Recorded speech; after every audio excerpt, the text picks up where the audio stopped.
Hope you're all doing good tonight.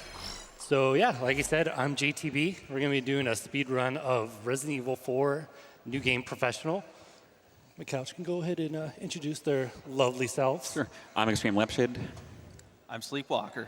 I'm Maxi Lobes, and to my left is Rip Chip. The official Rip Chip. But yeah, let's go ahead and what costume won for the donation sent out, by the way?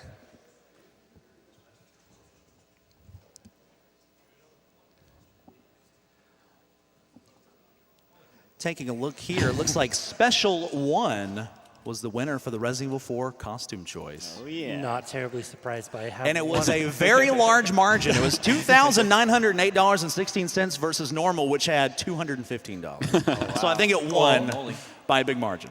I do appreciate the 215, though. Absolutely. Clearly superior. Absolutely. Costume, just saying. We all do appreciate it. But yeah, if we're ready to go, you guys ready to go? We're good. Yeah, let's do it. I'm ready. All right. Well, in 3, 2, 1, go. Yep. Woo!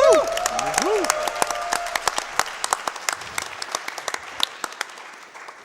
All right. So this is Resident Evil 4. This is a fast game. I'm going to talk fast. I don't even think I'm going to be able to cover everything in this game because we're constantly going through just constant like mechanics, tricks, all the stuff that we can't really explain throughout this run. So starting off, introduction to new game professional mode. So obviously new game. You can only have the special or the weapons you have at the start. So pistol, some handgun ammo, first aid spray.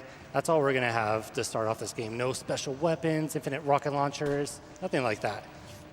And they were playing on professional difficulty. So this is technically the hardest difficulty in the game.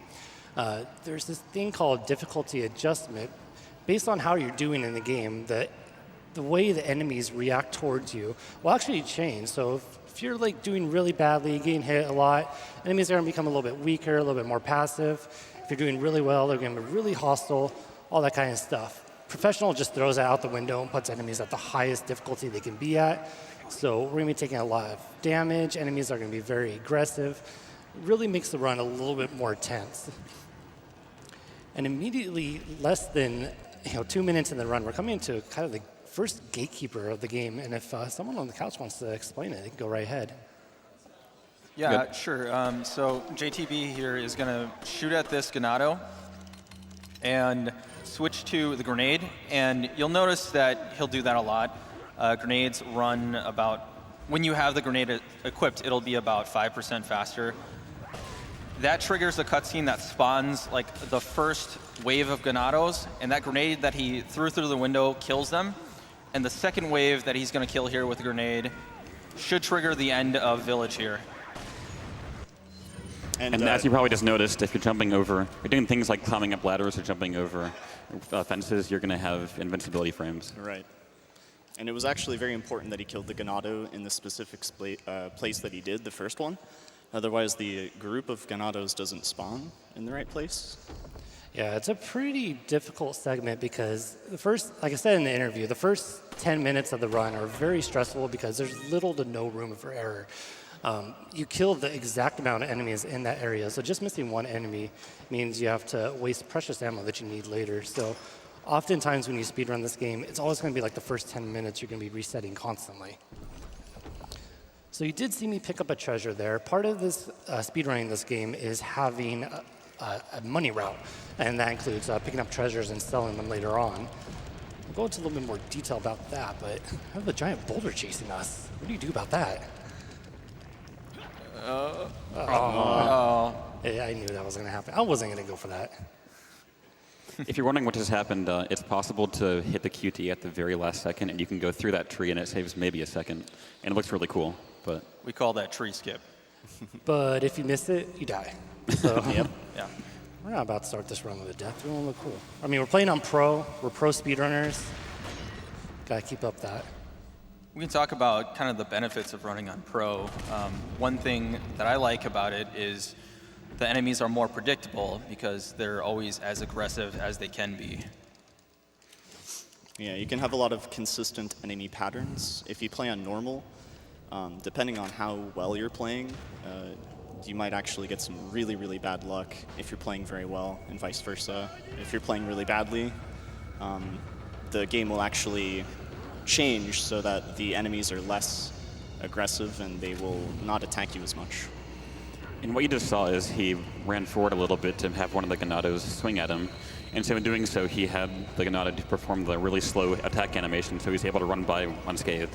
Whereas if it's lower difficulty, he may try to do that, but he won't attack, and he'll have no idea if he's going to attack unless he's right next to him and get hit. Well, that's one bingo square we're not going to be filling out. So we got a little bingo board filled out for very common stuff that happened in the run. That guy that appeared around the corner, which doesn't appear like often at all. One of the squares was him trying to grab us, but fortunately with my amazing reflexes, I was able to fend him off. Nice.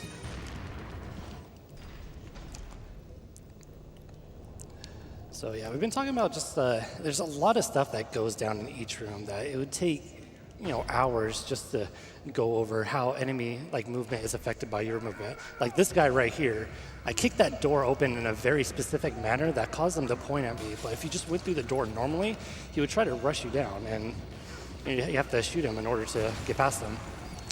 Same with that, we abuse those iframes right there, right as the dynamite's about to explode, so that way we could just jump over. All the other enemies get hit, and then we just continue to run right past them.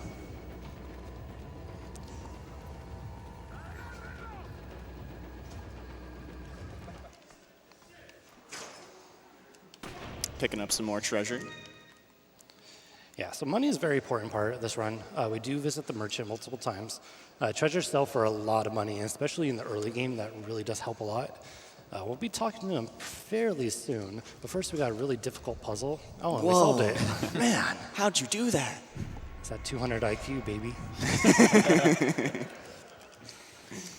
And if you're wondering, you can actually do the game without going to the merchant at all in a category called, oddly enough, No Merchant. And it involves just using weapons you're given at the beginning or ones you can find throughout the game. And it's actually a really cool run that's pretty difficult and has some really cool strats that they do. So we're on to chapter 1-3, and we're almost to that, past those first 10 minutes. Oh my God, what's gonna happen here? Okay, whatever, I'll take a hit, that's fine. A little bit of bad RNG there. Yeah, I got this shot off on that guy, but unfortunately when I kicked him, Leon just kind of went in different directions. So normally all of them get staggered, kind of like a domino effect. But like I said, first 10 minutes of this game, a lot of unpredictable stuff can happen. You just gotta roll with it. Meanwhile, we're in chapter 1-3. I haven't really explained a lot about how that works. This game is divided into different chapters and sub-chapters. Chapter 1 and 2 comprise of the village chapter. This, like I said, it's kind of a lot of execution, RNG, randomness associated with it. Really unforgiving. You don't have a lot of safety items. And we're going to go ahead and sell some items right here. What are you buying? So that's why we picked up those treasures. We're going to pick up that rocket launcher and use it a little bit later. We do have a very set item path that we have. You see I shot that bird nest right there. Why it has a grenade, left to anyone's interpretation. But we do have certain items that we pick up throughout the run. We may not use them right away, but they come into use much later on. And we've got another bird nest. This one's going to have an incendiary grenade. Not a really good place to be storing that because fire's not that great in a tree, but it is what it is.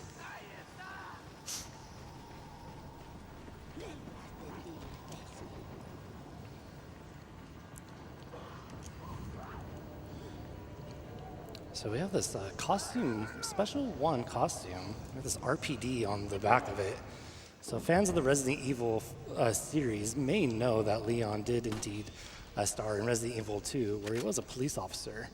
So after much, theory crafting, looking into the lore, we've come to the conclusion that RPD stands for Real Police Dude.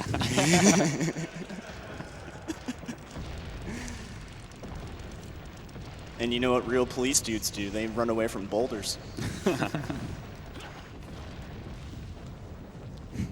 Right there, you also want to trigger that boulder QTE dodge at the very last possible second, so you can go further down that path than you normally would if you executed it right away.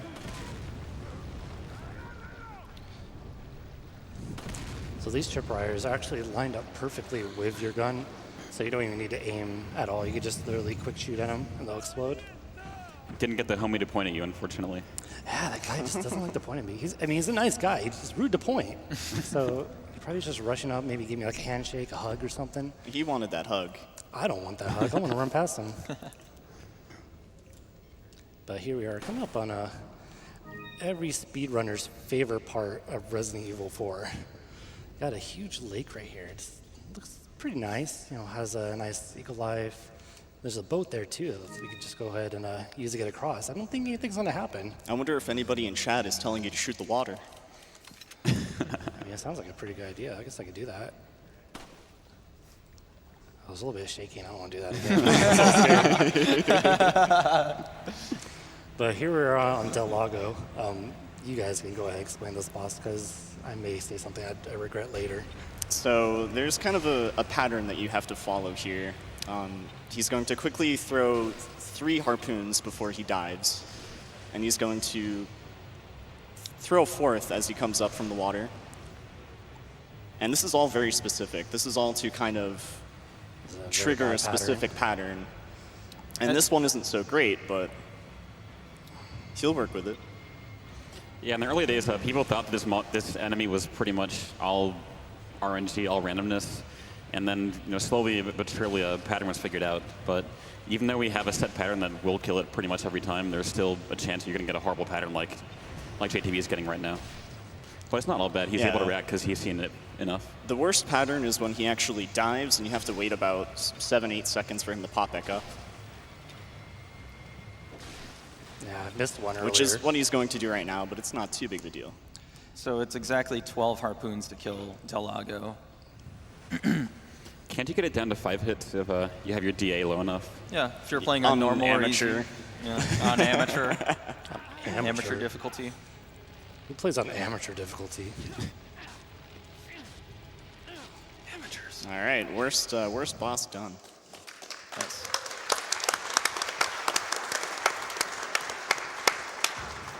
Yeah, the run's over. We can just go home.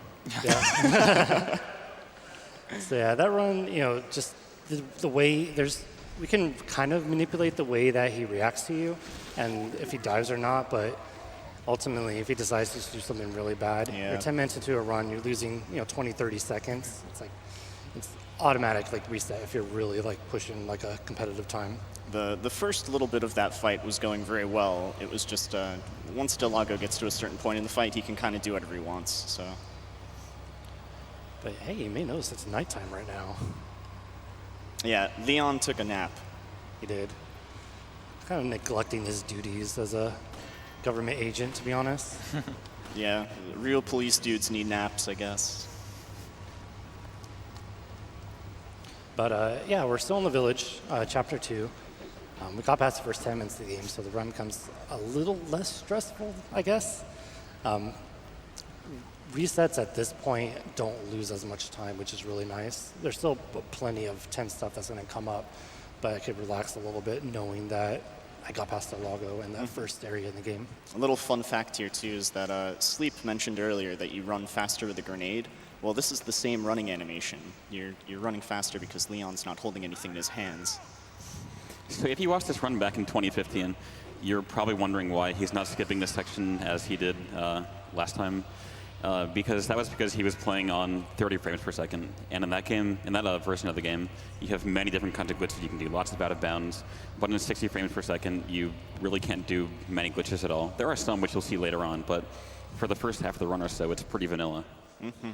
Doesn't mean it's not difficult, though. Oh, for sure. 60 FPS is a lot more difficult because enemies react a lot faster than they do in 30 FPS. There's a lot of hits that you shouldn't usually take in 30. It's harder to run past certain enemies as well, so you have to play a little bit more cautious. But overall, it's still a lot faster. Load times are faster, going to the inventory is faster, shooting's faster, everything in general is faster. So despite not being able to do the glitches, still killed Gigante in one hit. Pretty hard boss fight right there. Not a hard fight for a real police dude here. Yeah, as you probably noticed, the rocket launchers are pretty absurdly overpowered in this game. Yeah, we do abuse them quite a lot in different parts. They're very cheap, especially later in the game where there's just treasure everywhere that you can pick up. But for now, we're just going to go ahead and run along. The merchant never raises his prices, so. Hey, throw some Frankerzies in chat if you can. For these Frankerzies here. Easy Frankerzies. Or alternatively, oh my dogs. Oh my dogs. Oh my is a dogs. good choice. Or if you want to take it a step further, Corgi Derp. Yeah. But dogs in this game, not really stressful at all. They may look pretty menacing. I mean, Ploggus-infested dogs, I wouldn't want to encounter one in an alley. But as long as you're just running at like an angle towards them, you're not running straight at them, then they're not going to do anything to you. Also, more hard puzzles. Like I said, a lot of stuff going on in this game. It's kind of hard to like pick out like the more important things. This isn't really an important thing that we just got right here, I think, right? Who is this again? Yeah, who's that? Wait a second.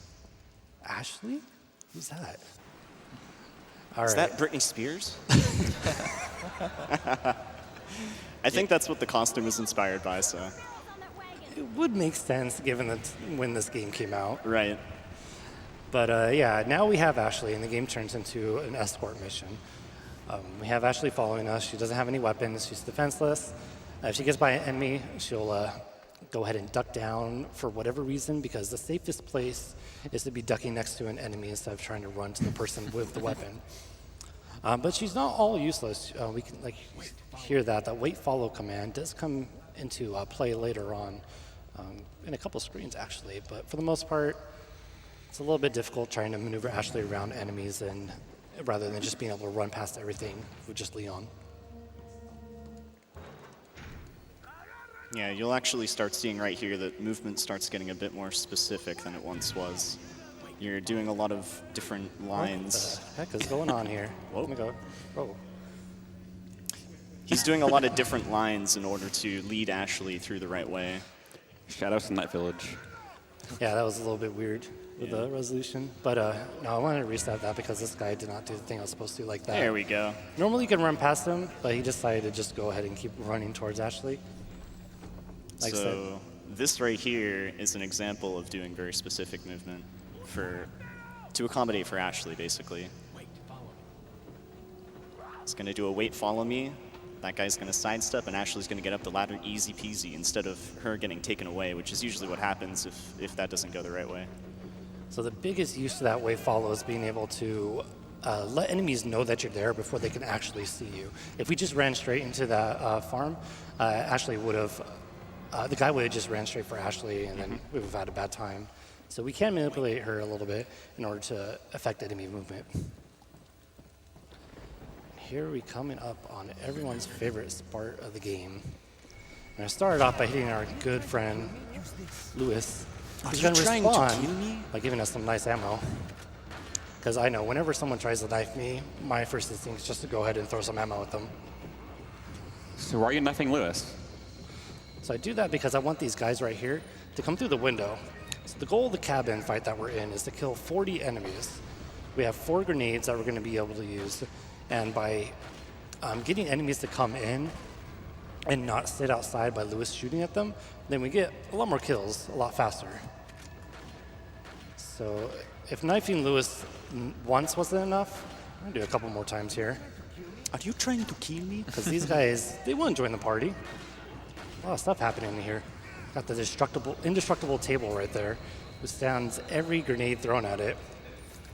Seriously, what? Is that made from like IKEA or something?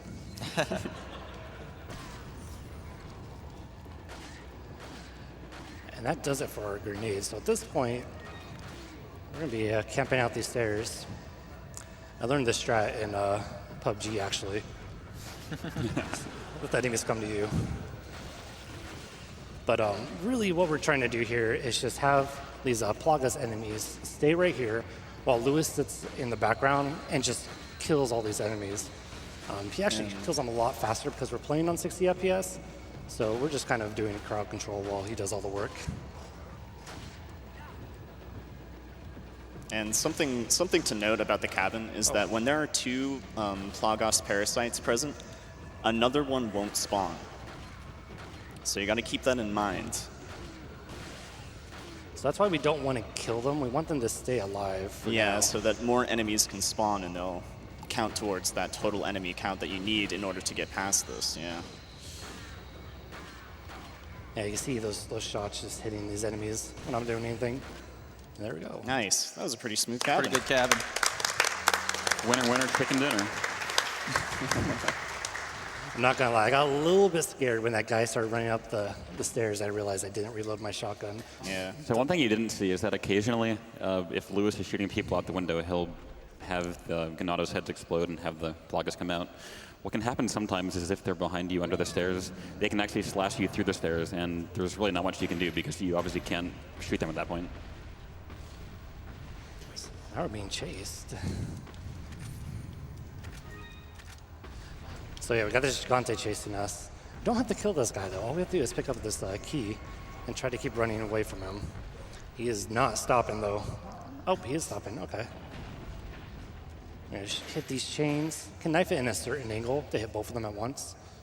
And then we're just gonna leave Gigante to his own devices for the rest of the game.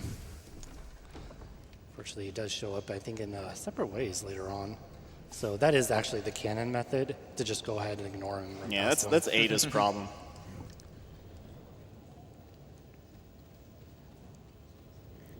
So we've been talking for a little bit.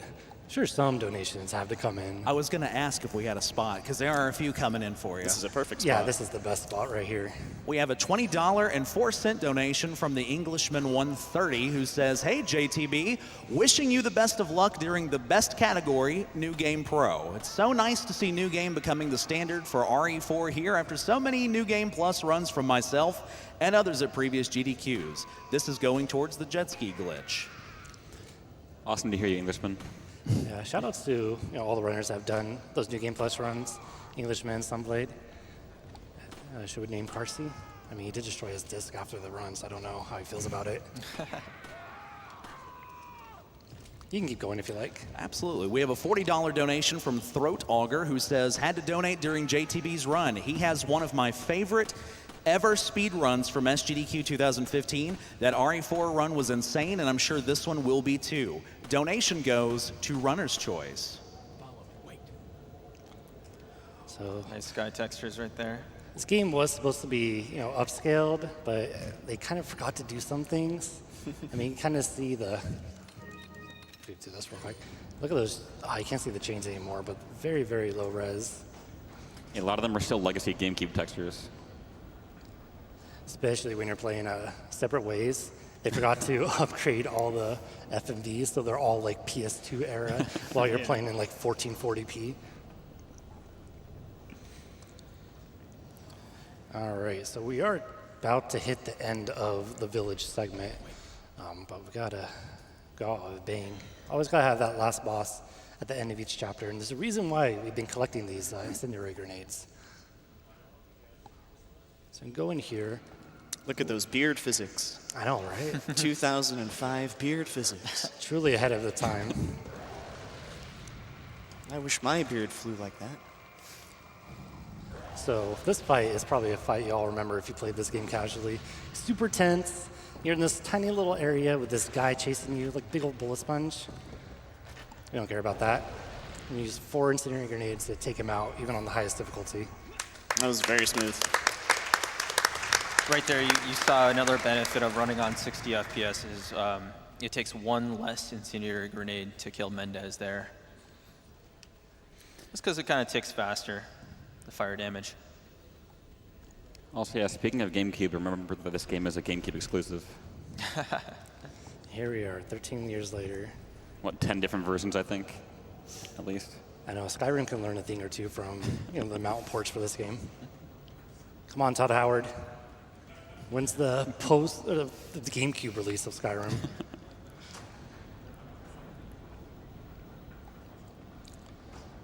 All right, so we are about to wrap up the village segment. So like I said, we got a bunch of different chapters. Next chapter we're going to be going to is pretty much like the randomest chapter, the randomest part of the speed run. Several different enemies that are introduced kind of just up the luck factor of getting through certain rooms. And it's usually one of the hardest parts to get through. Just giving a nice little foreshadow. If I end up dying, then it's not my fault. Oh, shout out to Leon just carrying this guy's eyeball around. If I see an eyeball come out of someone, I don't think it's going to be used to open a door. I'm not even going to look at it.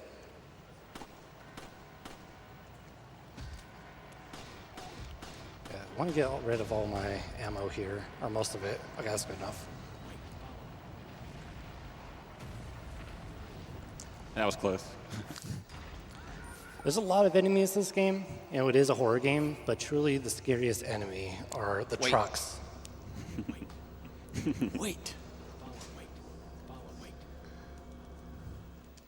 All right, I'm not going to stay in the game. That concludes the village. Now we're on to the castle. And to kick off a new environment, we're going to do a complete change in weaponry.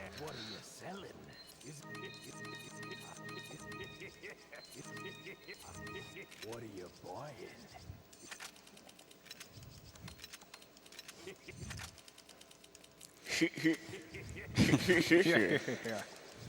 Shout out to the amazing ability to turn your guns upside down and backwards. So we picked up a whole bunch of different weapons, and immediately we're going to be showing them off. Got rid of the handgun and shotgun, so we're not going to see that anymore. But first off, let's show this semi-automatic rifle that we got. So we don't upgrade any weapons because this rifle will kill just about every normal enemy in one hit with a headshot. Super strong, and we abuse it quite a lot throughout the castle segment.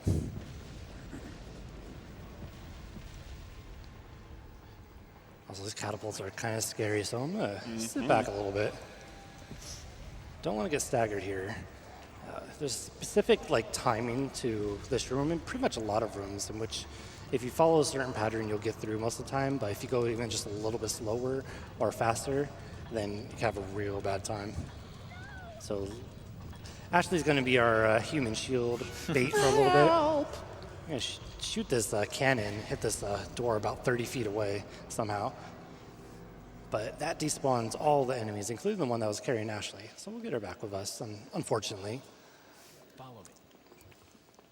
We do actually need her to complete the game, so we will guide her through this spooky castle. Wait. But we'll leave her there for a second.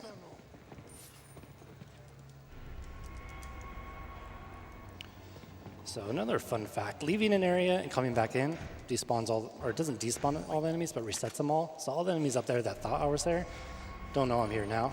Lets me go ahead and put those key items in and just run right past them.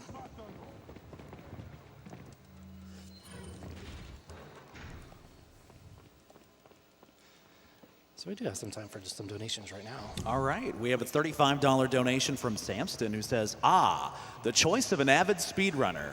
It's a nice game, stranger. Here's to another great run of a great game. This goes to save the animals, but you can go ahead and kill Del Lago. Good luck, JTB. Thanks, my dude. We have a $6 donation from JC36. Greetings from Brazil. I'm happy to see my favorite childhood game destroyed. Good luck with the run, JTB. Also, hi to Ricky, Martin, and Maxie on the couch. Shoutouts to Brazil. Shout outs to Brazil. I've never seen such a more dedicated fan base of gamers for this game. Do we have time for one more? Oh, Yeah, yeah, go go ahead. for it. Okay, we've got a $100 donation from the Dr. 501. Says, hey JTB, Dr. 501 here. I still remember as kids when we would smash Mario Kart 64 after school. It's amazing to me every year to see how a love for video games can do so much good for so many people around the world. Best of luck on your run. Show us your elite sniper skills, which you used to knock me off of Rainbow Road. Donation goes to Runner's Choice. Thanks, Chris. And speaking of those sniper skills, we're going to go ahead and show off just how strong this sniper rifle is right now with our good friend, the Wolverine, right here.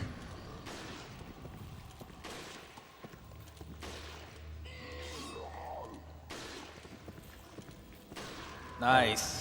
Very nice kill. Made it look easy, but that's really hard to do. Yeah, that is a very hard trick to pull off. And there's a little bit of frame drop right there too, so I got a little worried. But the reason we wanted that to happen is because we left Ashley here, and that actually attracts all these guys right here and lets us run past, saving us the rifle slot and also just looking really cool. Now we're on to the water hall. You guys can talk about this. I have this nothing nightmare. to say. So the water hall. It's water hall. One of the. All right, we're playing on 30 FPS now. One of the hardest rooms in this game. Yeah. So Nobody likes it. Nobody. JTB is going to make use of the rifle here and the TMP at various spots. But basically, you got to run throughout the whole level and just. There's like 4 cranks, I think. This first one, and then actually 3. This first one here, and then 2 that Ashley has to get by herself. And this is just the first area. But you see the TMP coming into use here. It's like one of the weakest. It's the weakest gun in the game, but it shoots very fast and it has a lot of ammunition. So he's able to kite enemies and push them back, hold them off here with the incendiary. and for some reason on 60 frames per second, Ashley cranks a lot faster than Leon. Okay, I think we got it. It's gonna be. And one of the biggest things about this room is you think, why don't they just kill all the people? But the thing is, if you kill too many enemies in this room, it'll actually spawn more of those shield guys.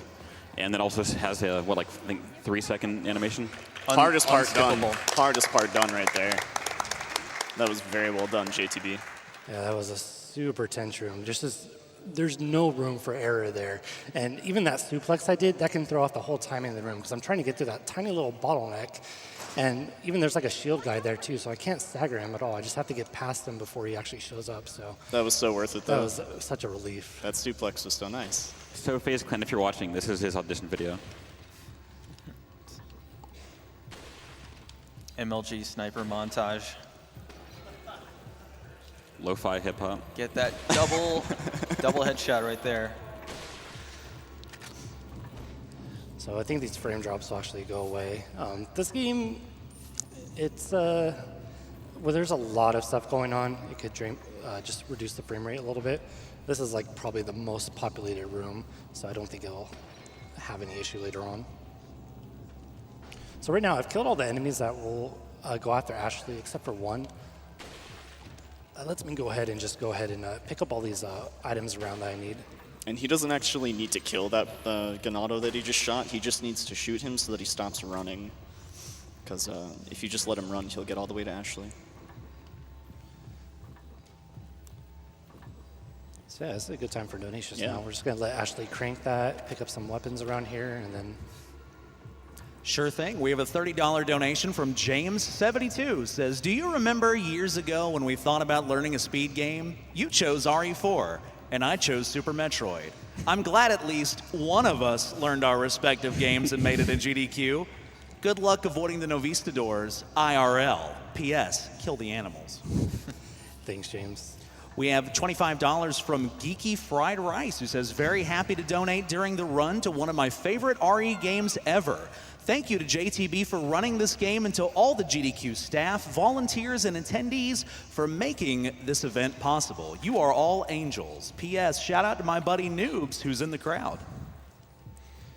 So one thing you might notice is that it sounds like there's enemies right behind him. For some reason, the sounds of the flails and their chains rattling just echoes throughout the entire room, no matter where they are. And finally, one of the best parts of the game, when we get to lose Ashley. All right, and that concludes 3-1, but we're going right on to 3-2. So we said, the castle segment has a lot of randomness to it. Is especially true right here with these new enemies called Novistadors. We're not going to see this one until I run past them, but they're these invisible bugs that have the most erratic movement of any enemy I've ever seen in any video game, even more than like the Dead Rocks in Link to the Past. They'll do whatever they want. They'll come out of bounds if they feel like it. A lot of your runs are just like, I just pray I get past these guys without getting knocked down and comboed to death. We see them in 3 different parts throughout the castle. This is actually the easiest segment. It's going pretty well so far, but later on, anything can happen. One of the things that you'll see him do is look away from the Novistadors, and that kind of makes them easier to dodge. They'll be less likely to tackle or kick you, and then just chain smother you to death. They got a lot of love to give. Yeah. They'll almost always just swipe at you if you have the camera off screen. So I got pretty lucky right there. Sometimes they'll just be kind of sitting in that little archway I passed through and just not let you through. I did pick up a flash grenade for that just in case, but fortunately I don't need to worry about using it. But like I said, these are the easiest ones to get through. Later on, they're not going to be quite as forgiving.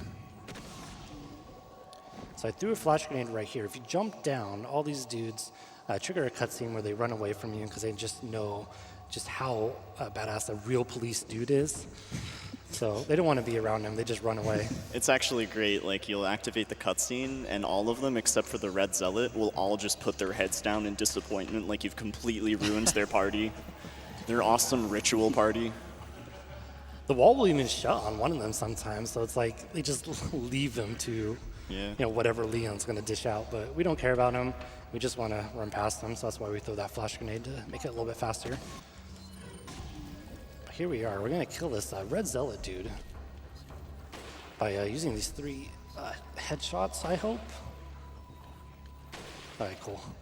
And so the reason why he's actually sniping the Red Zealot from here is that if he lets the Red Zealot get away through this door that he went through just about 20 seconds ago, it will actually trigger the Red Zealot going to a turret, and he'll shoot Leon countlessly until you eventually run around and shoot his back. And even in a speed run, it's really annoying dealing with him at that point. That's also the part of the casual one where you begin to really question, is this a survival horror or is this beginning to turn into a military shooter? All right. Also, the password for that puzzle was 1234. They really made a lot of hard puzzles in this game. So this room, we got to hit all these switches while dodging all these dudes that are chasing us. Have rocket launchers coming out. Here, exploding behind us. I'm going to hope right here that these guys don't crowd this door, because they like to do that. Uh-oh. Oh, nice dodge. That was very close. So the real struggle right there is you have those 2 guys with rockets. Not those guys, the other guys. Trying to shoot their rockets at you while you have all these side guys charging at you while you try to go through this door. It's a lot of chaos. You'd usually either get hit by a scythe, get decapitated. Wow, that's a hard word to say. Or you get a rocket to the face, and it's not a good time. So everything's actually, I'm not going to lie, this run is actually going a lot better than I expected. Delago was kind of but everything else has been going pretty well, and I'm pretty happy to be able to show this without getting too tilted. Don't jinx it. Oh, yeah. We still have the Novies 2 and 3 to go through. You just stole all of those crows' jewelry. Oh my gosh. You won't be able to buy the rocket launchers with it. Yeah, there's a serious crow problem with just stealing different things in this game. Yeah, they have one had a flash grenade. Like, how does a crow even hold that? I mean, we're going into that whole how does a swallow carry a coconut argument at that point. African or European? We are in Europe, so this is very rural Europe, so I guess we can say it's that. Also, go ahead and spam some more Frankers at this part. Oh, you can't just tell chat to spam emotes. Team Oh My Dog. Team Oh My Dog, I'm with you. Whoa. Okay, Frankers Z, I'm sorry. I'm sorry. They're very, oh man, they just knocked out on that gate. They're pretty mad at you. Just trying to have a nice little stroll through the maze, and you're just making them mad. So yeah, despite them being a little bit more spooky this time with all the tentacles coming out of them, same as before, just run at an angle. They're not going to do anything to you. And that concludes our demonstration. Any questions? Yeah, why does Ada randomly show up right now? I didn't see any Ada.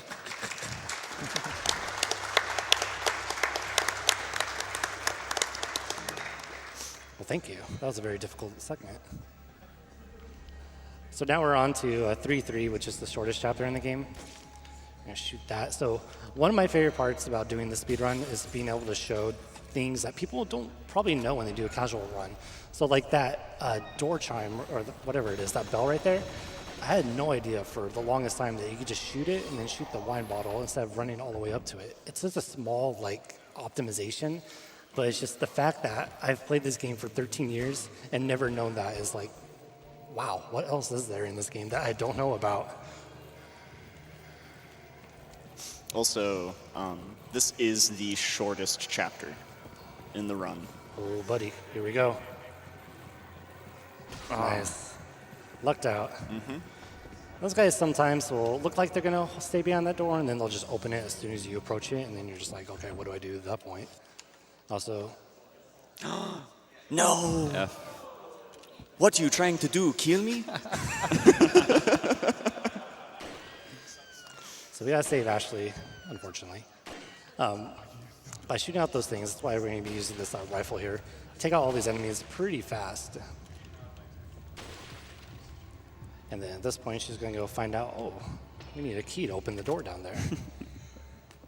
That gives us a chance to go ahead and pick up that ammo, reload. This is a little bit of a hard next part because we want to kill all these enemies at one time. Just leaving one enemy will trigger like another wave that spawns. So we're going to start it off by shooting this guy in the leg. Then we'll pull out this grenade. We're going to wait a second and throw it. Oh, I might have thrown it too far to the left. Oh no, we got it. Cool. Yeah, you got it. So a little bit of a precise throw right there. Throwing it in any other spot causes one enemy to stay alive. It's just a bad time. And then everyone's favorite part of the game. So now we're controlling Ashley, and you can tell we're not a real police dude anymore. So those of you who have voted for the Special 1 costume, we know what you're going for.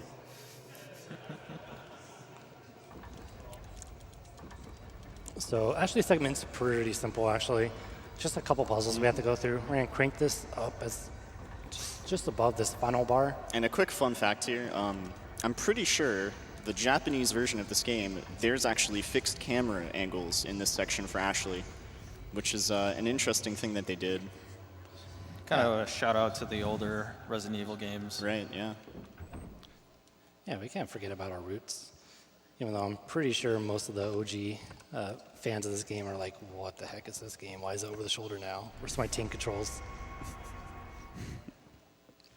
So it's a pretty hard part to go through in the tank controls. I've done speedruns on the Japanese version on GameCube, and it's just really awkward getting her around some of these corners and everything. So it's a very welcome change to just keep it over the shoulder. So this was actually a hard puzzle for me when I did it casually. I'm not good at these sliding puzzles at all. All you have to do is just go around in like a counterclockwise movement, and it turns into a super easy puzzle.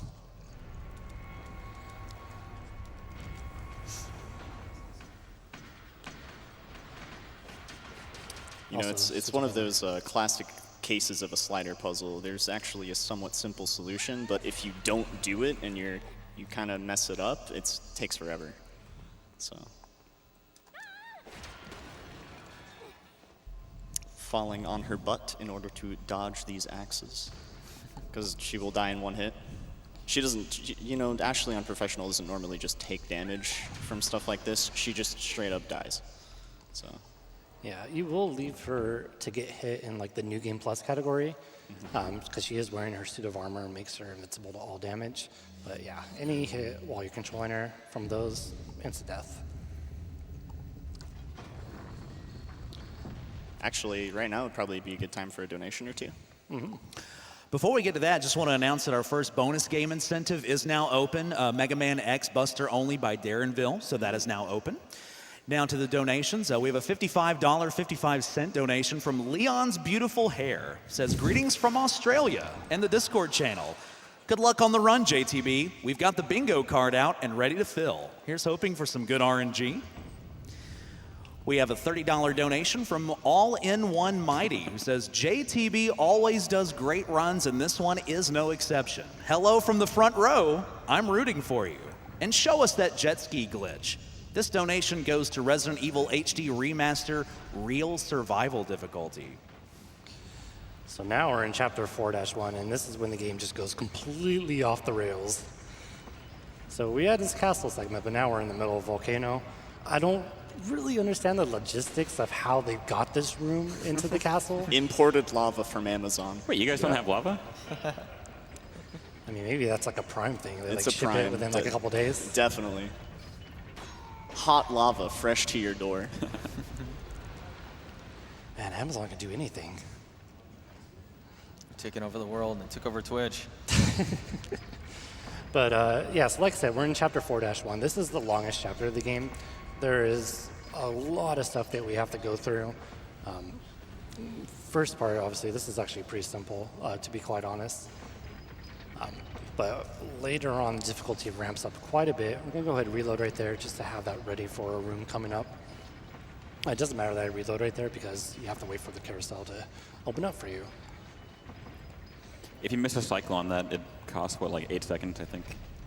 Yeah, you can even miss a shot on that statue I shot down to and still make that cycle with the reload. So it's, despite the rest of the game being pretty unforgiving, finally like throws you a bone right there. But now we're gonna take this cart, a very comfy cart. Looks like a pretty comfy couch on there. Back to the start of the castle. Now that we've been collecting these key items, by the way, throughout the run, right here, we're gonna go ahead and put them on. Be able to go on to the next part of 4-1.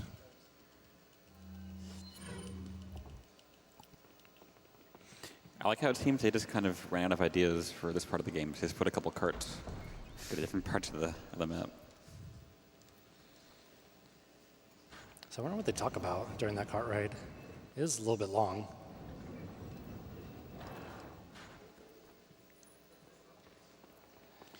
So you might be wondering why there's a cat picture at my feet right now. This is our good friend Pharaoh.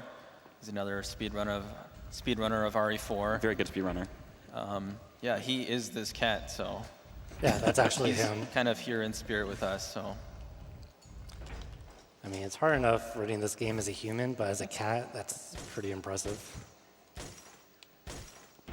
So yeah, you don't have to go in that room before you can shoot all those things down. Kind of a nice little thing to be able to shoot them all from one angle instead of turning around.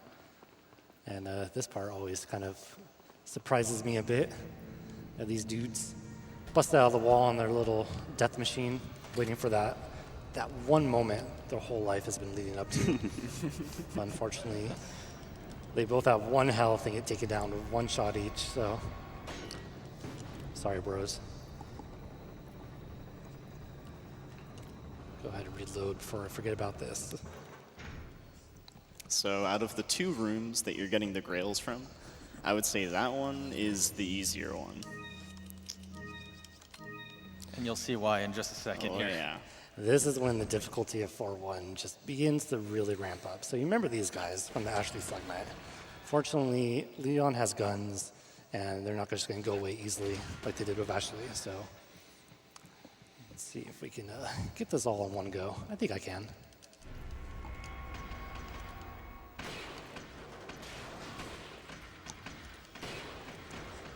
I missed 1 shot there, but should be fine.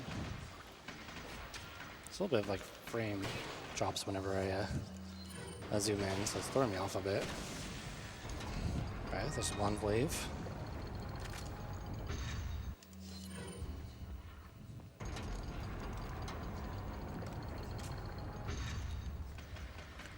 Do we have a moment for some donations? Just a second. Just a second? Okay.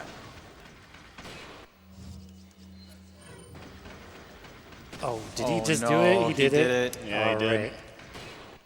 Hope you guys are in for a treat because we get to do single flash novistadors. You guys don't know what that means, but it's not what any runner wants to hear. So what happened there is sometimes that last guy we shoot just decides that, you know, I'm going to go ahead and just break the mechanics of the game and not have my helmet come off. Fortunately, I did not wait to see if his helmet came off. It's like a very low chance, maybe like 5-10%. Of course, it would happen in a GDQ run. You'll find that the mechanics breaking in their game happens quite a lot. So the real struggle of that is having to waste the flash grenade there, which we're supposed to have 2 for this next room. And oh, this I'm getting a little bit worried now. This is not going to be a pretty room. I'm going to have to do some weird strats here. So this is, we'll see as soon as we get in anyways. Actually, they didn't get taken away from us, thank goodness. But now we're moving into Novistadors Part 2. And now they fly. And oh my God, this is... That's what I mean about the not having him off the screen. They are all in front of me already. Jeez. So I want to have 2 flash grenades here, pretty much, to keep them off me because they're not fun to deal with. Okay, I think we're good. Come on. Oh my God! Did I actually Nice. pass that?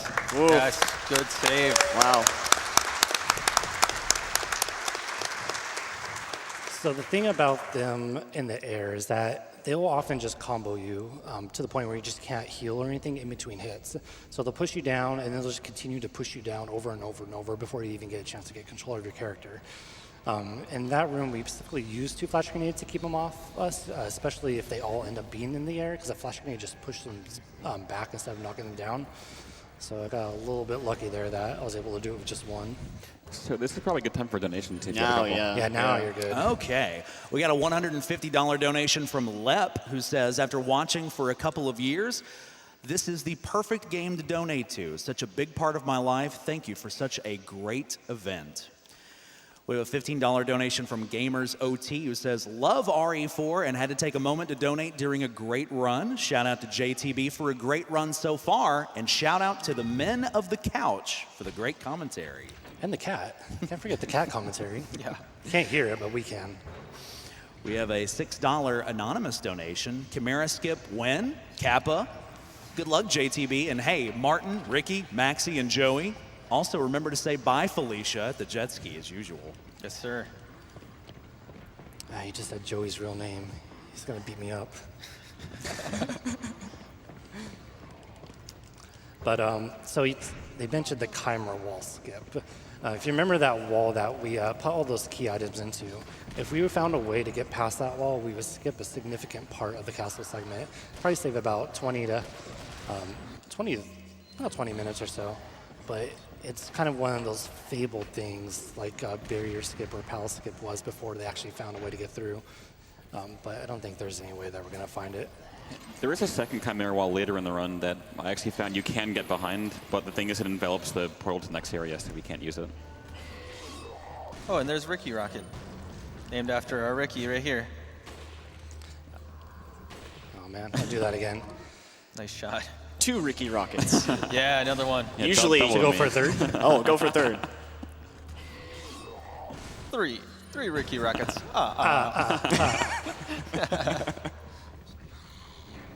Nice shot.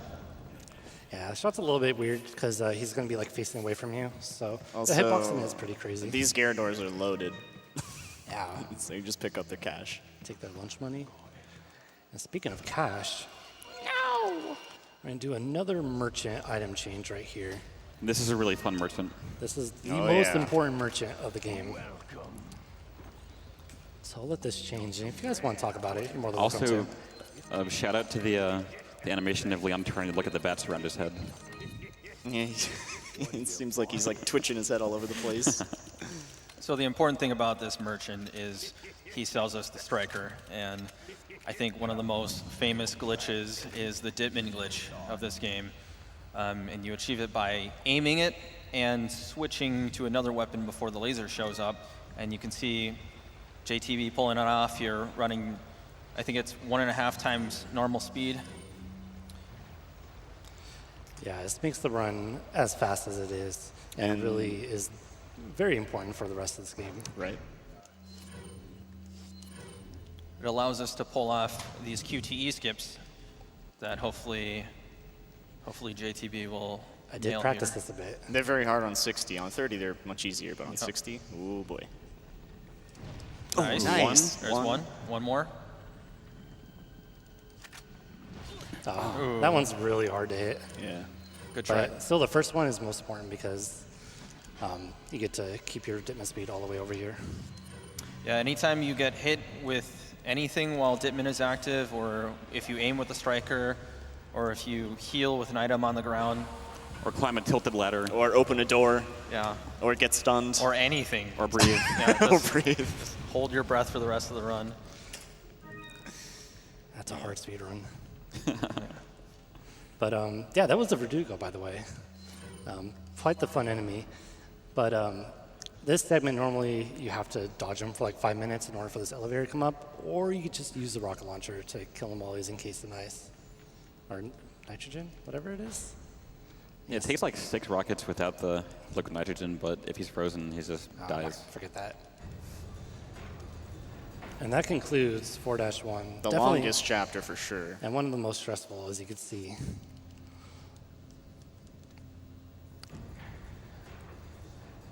All right, so we've been buying all these rocket launchers for these bosses and stuff, but they do have other applications as well. So I'm gonna go ahead and pick up another one. You may be thinking, hey, this is that part with the double Gigante. He's probably gonna go ahead and use this rocket launcher to kill them.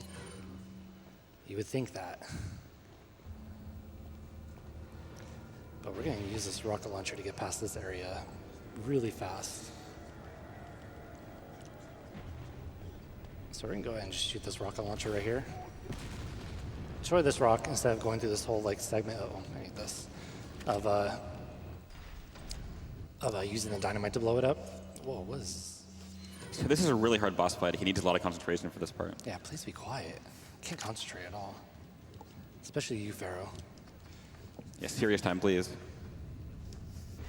All right, we gotta kick this fight off by riding this pulley. Probably a little bit faster than you expected. The pulley is kind of a little bit slower than Leon. Maybe if we do it a second time, it'll work. Yeah, the hardest part of the fight. Oh, yeah, where's the pulley at? Nice. Oh, yeah, real police dude doesn't need any pulleys. He just goes out of bounds. So we talk about Ditman going fast. It doesn't just apply to running fast. It also includes doing animations faster. So by using Ditman and use that pulley, you just go much further than you're actually supposed to. And let's just go ahead and skip that fight completely. Yeah. And if you really, really enjoy the Novistadors, here's your third area of them. Right, this is... Third and final section with them. So what I want to do here, I want to hit this switch. There's these 2 bottlenecks I go through. Hoping this flash grenade stops them and lets me go through. Okay. Nice. There's one. It's a good start. And if I can knock these 4 up here down in one hit, I should pretty much be golden for the rest of this room. Okay. Nice. Very nice. Now let's see if it works. That's for some reason a lot trickier than it seems, just Yeah. because the scatter for the striker is completely random. Like you can be looking straight at somebody and just miss. Oh man, did we get a perfect Novi's 3? I believe so. Nice. It looks like it.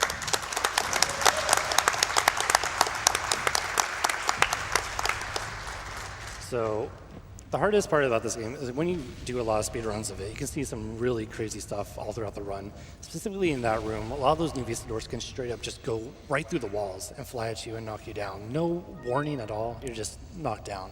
So that's why we often call that the third layer of hell, because a lot of resets happen there and you can't do anything about it. You just gotta accept it. I actually had one clip out of bounds and then swipe at me from out of bounds. And just its claw came through the wall and killed me. Classic Novistadors. So real police dude, gonna be making it through this like little overworld section. Gonna be heading down into the mines, so we have some time for some donations, I think. All right, we have a $50 donation from Hair Bubbler, or Her Bubbler here, says, figured bingo could use some help, and I can truthfully say that RE4 definitely scared me as a kid. So suplex everything in sight. You got this, JTB. Also, shout out to Air Snick donation can go to Runner's Choice. We have a $10 donation from Furbutt, who says, hi, Dad. Hi, son.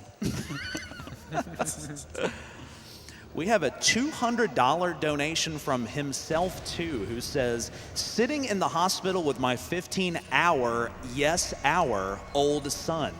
Thank you to everyone there in Minneapolis at GDQ this week for giving my family something to watch all day at the hospital and into the wee hours of the night. Wanted to make sure to teach my son right from wrong early. So here is to killing the animals. Yeah, congratulations on becoming a dad. Congrats. Congrats. That's awesome. And one more real quick. We got a $250 donation from Deucenage, who says, thanks for all you're doing, runners. So we got this minecart ride. It's the auto-scroller that is pretty lengthy. You know, should we do it? Yeah, it's like 3 minutes. It's really annoying, but I don't know, man. What if we just skip it? That'd be cool. Yeah. Oh, wait. Oh, yeah. Hey! I was okay. Nice. Let's do it right this time. Whoa. Hey. You just became one with the cart. JTB, you're out of bounds. Wait, I'm out of bounds? Yeah. Oh, I'm out of bounds. Is this the ride? I don't think you're supposed to be there. I don't know. I think this looks like a pretty good staircase to go down. So yeah, this is called the minecart skip. As you may tell, we are running out of bounds, running on this little path to go all the way back to the end. So this is a fairly new glitch that was found about a year and a half ago. Well, I guess fairly new for like RE4 speedrunning. By running up to that minecart on the rightmost part, holding top left or up left and jumping off, it just clips you out of bounds for whatever reason. This one is specific to 60 FPS though, but there is another version where you can actually go on the minecart ride and jump from cart to cart at a specific spot and go out of bounds through that. And that can be done on any version from GameCube to Xbox One. So it's really cool that we're able to skip this part. It's a really lengthy cut, or just auto-scroller. You can't really do much about it. Plus, hey, you're running on air. Walking on sunshine. Whoa.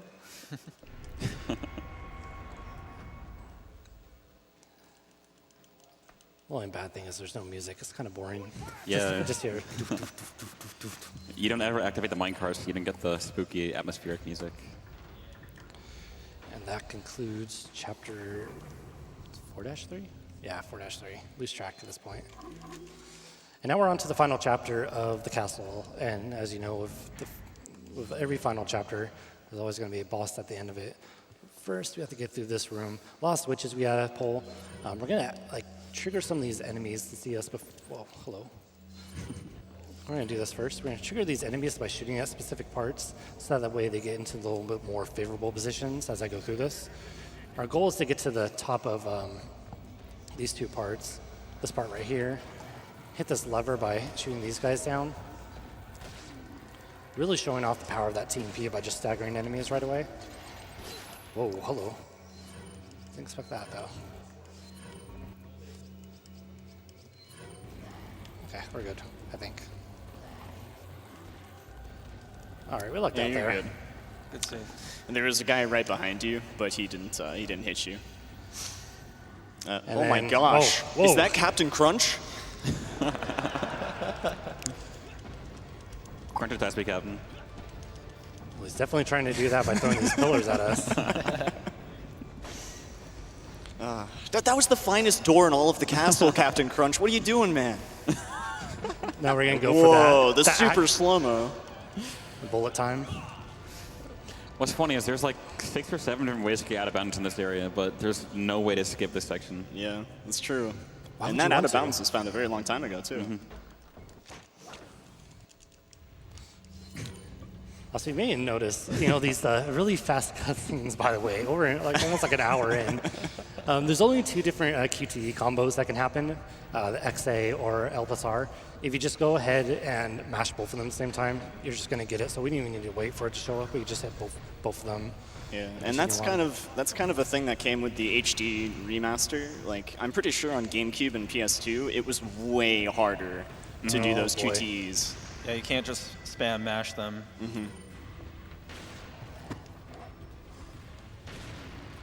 I love this guy. Right here, JTB is doing a pretty precise setup, and he's just getting into a position where he can knock off these Dynamite guy messed it Illuminatis. up. Los Illuminados, cultists. So this dynamite guy sometimes decides to throw those dynamites and just throws off the timing of this because I want to be able to shoot them down as soon as possible, like this. And if I'm being staggered over and over, it's a bad time.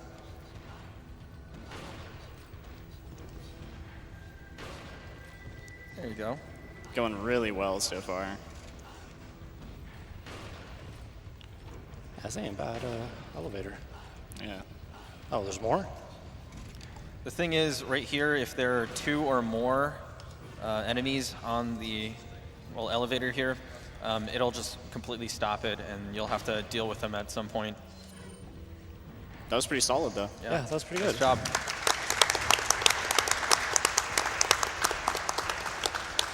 As you can see, it really, really benefits you practicing that positioning, because that section can take 3 times as long if you don't really get that down. It's actually a lot harder than it seems, and he did a really good job on that part. Yep. Yeah, it's a lot of listening to the timing of which side those enemies are going to jump down on. Because if you look at the wrong side, then generally they'll get in a position that you can't just shoot them down easily. Don't need that. Go ahead and buy another rocket launcher. So like I said, end of the chapter, we got to finish it off with another boss fight. Bet you can't figure out what that rocket launcher is for, though. So this is Salazar. Salazar. Man, I cannot get those two right. Yeah. But this is a fight you may see us skipping in 30 FPS, but we can't do it in this one. So 3 quick shotgun shots, and then a rocket launcher to the face. Let me get through. GG, Salazar. GG. You're small time, Salazar. Salad bar. Yeah, I'm sad we never heard the salad lady in the entire run.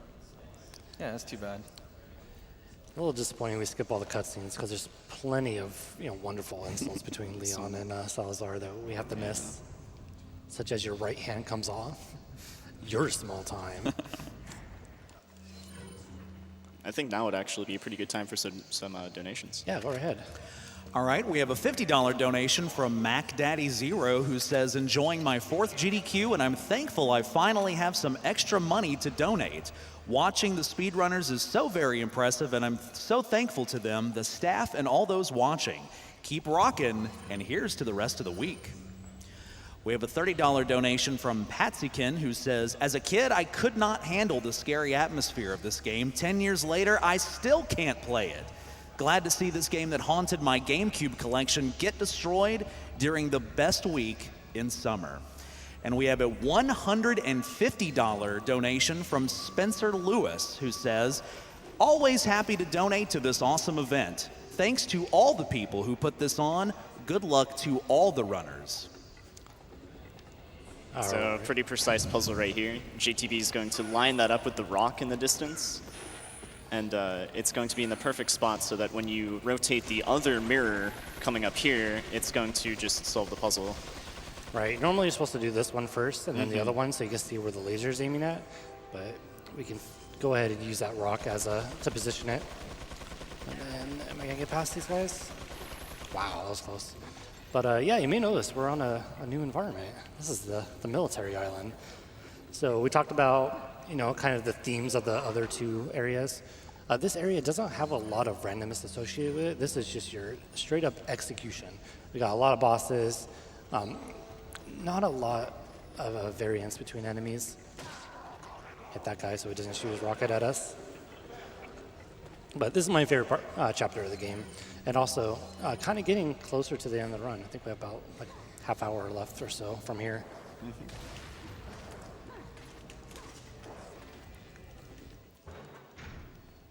All right, so we talked, if you watched the interview, you saw me talk about the best waifu in this game. It's our good friend right here. He wanted to give me a hug. He heard me. Thanks. Thank you, sir. What a hottie.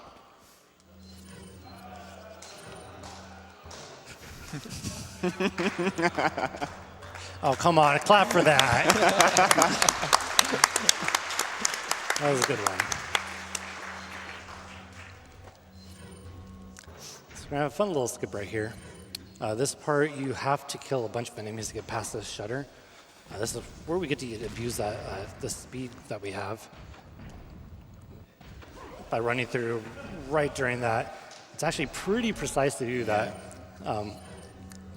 The timing on 60 FPS is very precise. 30 FPS, you have a little bit of leeway, but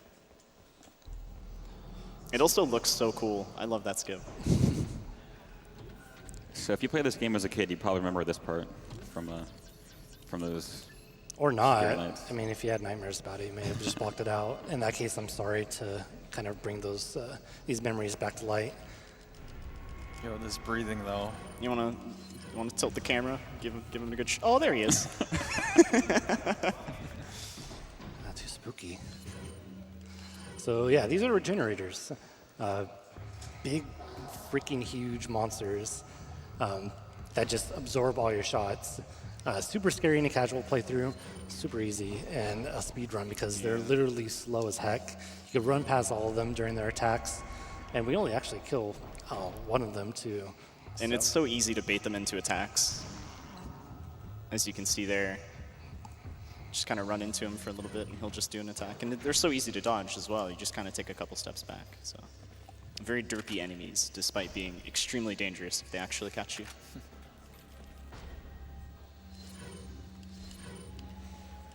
All right, let's see if we can get past this guy. Nice. Oh, not this guy though. Oh. Whoa. I had more heals. That's okay though. Sometimes that guy will be a little bit too far to the right, and you can't run past him, but it's just something you have to heal through.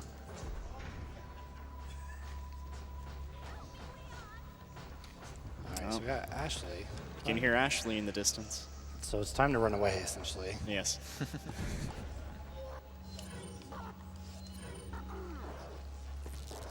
So run past all these enemies. Like I said, the game doesn't expect you to be running this fast, so you just use Dipman to run past everyone, and they just can't do anything to you.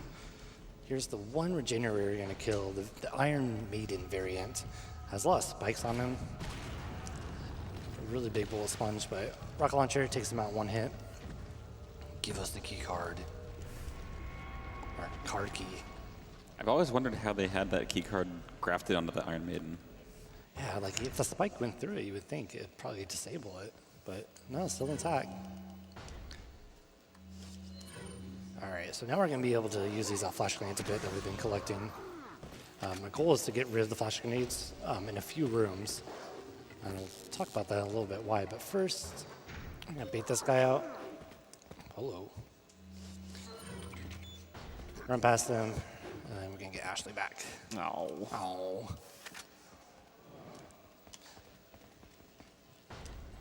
All right, so throwing our flash grenade here. Hopefully we get the guys on this far back besides the shield dude. Okay, run past him. All right, good. And then we're gonna use Dipman right here. This is kind of a cool little trick. We run to the left of that archer guy. So he does this weird sidestep and lets us just run through. No. Leave Ashley back there. Oh, Ashley, what are you doing? oh no, Ashley's back there. Partying with the boys. And then she's back with us. So this is not the first time we've done that. When there's rooms that have like a trigger that you can pass over to go into the next room, it doesn't matter where Ashley's at, she's just gonna show up no matter what. It's only then when you go through a door that actually matters where she's at. So we don't want to deal with this guy, so we're just gonna flash him. Run right past him. Hopefully he doesn't grab us right here. Thank you for not grabbing us right here. And get rid of our final flash grenade and do kind of a neat exploit here. So you can see right now I'm in the empty status, meaning I've used all the weapons I've had equipped. So by doing that, we can hold our knife at Ashley right now, and right now I'm holding down the aim button. Whenever you aim at Ashley, she likes to duck down. But when you're in this empty status, she stays in one spot for as long as you hold the aim down right now. So I'm gonna leave her stuck right there until after this cutscene. She's gonna jump down, you can see her. And because we're already over here, these enemies don't see Ashley at all. They only see Leon. So that lets us go through this whole little room while we wait for this wrecking ball to reset without any of the enemies trying to chase us. So kind of a neat little exploit. Makes this room a lot simpler to deal with. And you can just see them just standing there in the distance, just kind of chilling. Yeah, this is probably a good time for some donations if you have some. Oh yeah, we sure do. We have a $10 donation from Shorty. Says, we have come a long way. From 2012 to 2018, we have discovered so much in reducing this game's time. As our Father, Lord, and Savior Sunblade would say, wake up. And I think you guys know the rest. Good luck on the run, JTB. Sounds like Shorty's trying to bait me into getting one of those bingo squares. Oh, come on, Ashley. We have a $150 donation from Dragon Hat, who says, I've been watching GDQs. I messed that up. That was my fault. I've been watching GDQs for several years, and I've made sure to donate every time. Here's $150 for now. I'll be back later in the week after I get my paycheck for another donation. Put this money towards JTB's choice, and good luck to all the runners. That was my bad. I didn't hear that I didn't yell at Ashley to come at me, so the regenerator had recovered enough to hit Ashley while I ran past him. And now we're going to do everyone's favorite weird glitch of the game. This one is weird. Oh, she didn't do it. Normally she just runs through the shutter door. Yeah. We'll She just clips pretend right that she through it. did. Yeah, Man, exactly. did you see her run through that shutter door? That was crazy, man. Thanks. It's a lot of hard work. Now we get to see her drive a truck. This is actually good for more donation time. Yeah, this is a pretty lengthy auto-scroller. All right, we have a $53.17 donation from Captain Bus. Says, I love the Resident Evil series, and this is a great run with excellent commentary. New Game Professional is my favorite way to play Resident Evil 4. Thanks to everyone involved for all the effort put into one of my favorite weeks of the year, and a great way to make a positive impact in the world. Looking forward to Pessy's run of RE1, and this goes towards having that done on Real Survivor. And we have a $50 donation from Brizok, who says, thank you for your great work, GDQ. I love falling asleep to these speed runs and waking up in anticipation to see how much more money was donated overnight. We have a $5 donation from Biospark42, who says, hey, JTB, what do vegan zombies eat? Grains.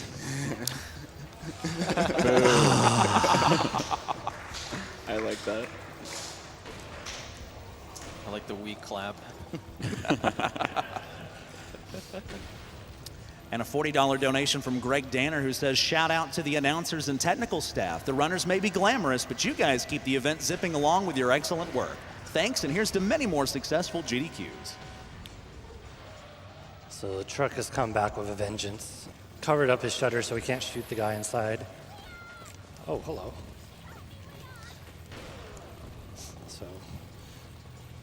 So despite the truck being on fire, When do you think Ashley learned to drive this thing? maybe it was during that cart ride through the castle. There's like a little manual for driving, trucks like this. Nice tutorial. I like how she drives through the first pipe, and the second one gets her. I like how it just flips over completely. See you later, Ghost Truck. Maybe Ashley learned to drive it playing American Truck Simulator.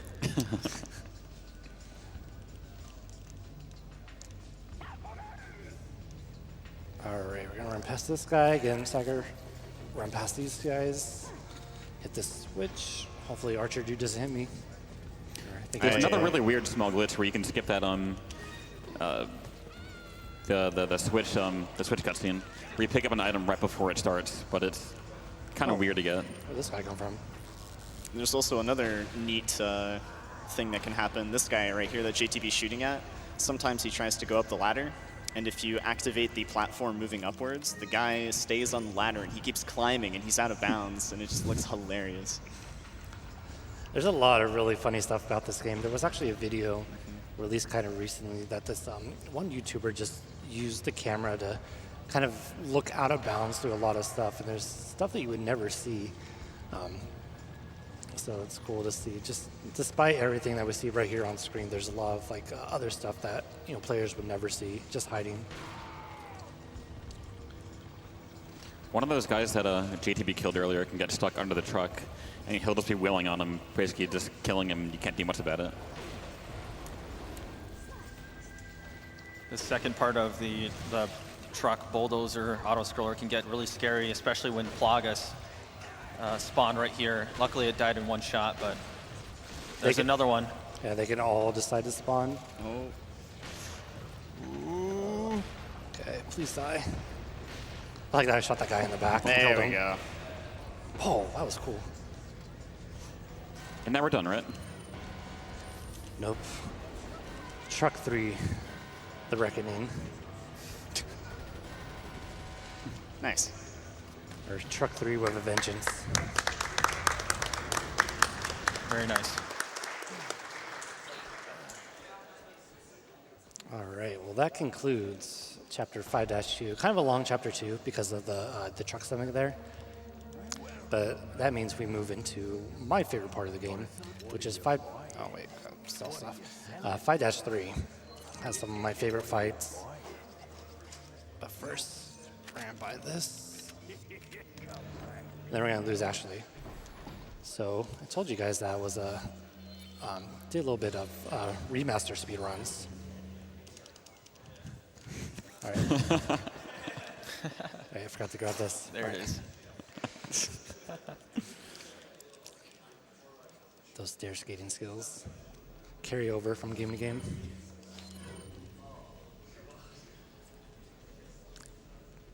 All right, so if you have some donations, we have a little bit of time right one here. or two would be good. Yeah, absolutely. We have a $30 donation from Aussie Dancer who says, "Good day, everyone at SGDQ. Hope you're all having a great start to this marathon. Donating because this is an amazing chance to help people all the way around the world while getting to watch some amazing video games." And another $30 donation from Derek Dadian Smith who says, $30 for now and more to come later. Keep up the great work, organizers, tech, announcers, and of course, the runners. So here we are in the QTE boss fight against our good friend. Actually, I'll let Leon go ahead and announce him. Comrade. Krauser. I crashed here years ago. Is that what they told you? No? You're the one who kidnapped Ashley. You gotcha. Quick, as expected. After all, you and I both know where we come from.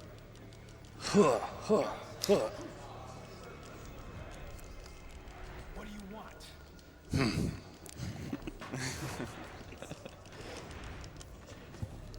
The sample Sadler developed, that's all. Huh. Oh, I needed her to buy Sadler's trust in me. Like you, I'm American.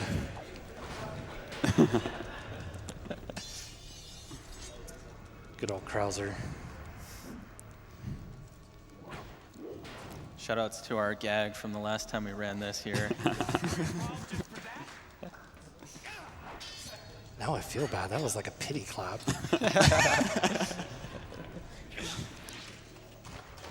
Man, I spent like $15 on this last season. Yeah, there you go.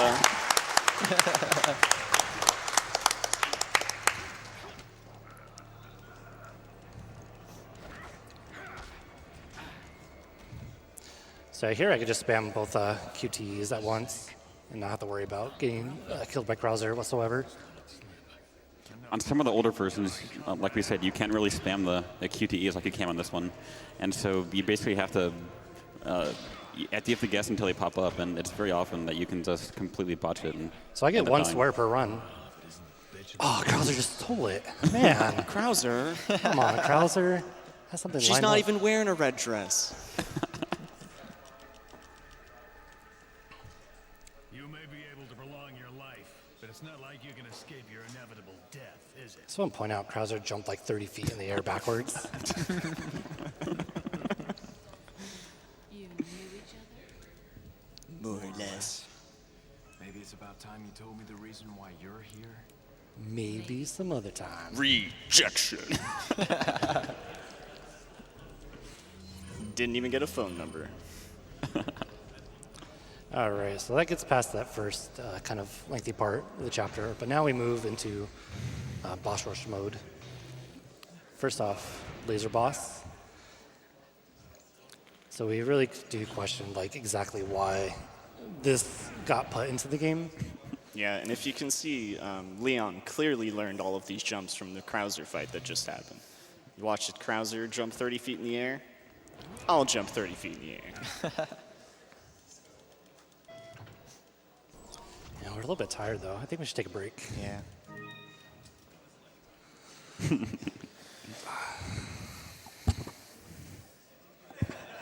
But there's no time for resting.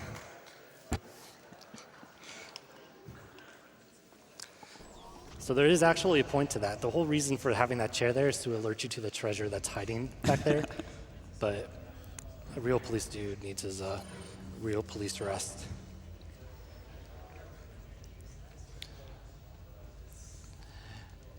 All right, so now we're moving on to the first boss of this chapter. They call it many things. But the name that they like to call it is just it.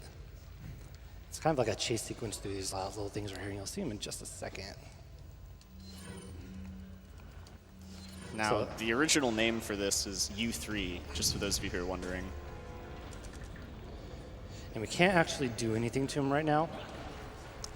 We just have to avoid him while hitting all these buttons here. So this guy is not being very kind right now. It's very rare that he's actually going to hit you, but the fact that he's trying to attack you messes up your Ditman right there. So it just makes things slower in general. You actually have a very, very small window in which to hit the QTs. It's very often that people die here and lose their run.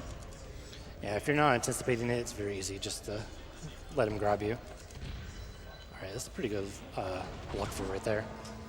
And we could go all the way around right here, but I say we just throw this grenade right here. Hey. Neat little trick there. So normally you have to hit this button first, run all the way through here, and then run further to the left over there to hit that and then like backtrack back in. But by hitting it right there, kind of makes things faster. And then so I do this just in case, just so I can get close to him. And that's U3. U3 down.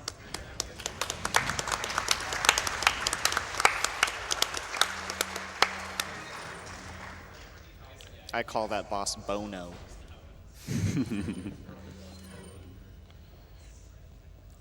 All right, so we do have another boss coming up, but we do have a little bit of an inventory change before we get to that.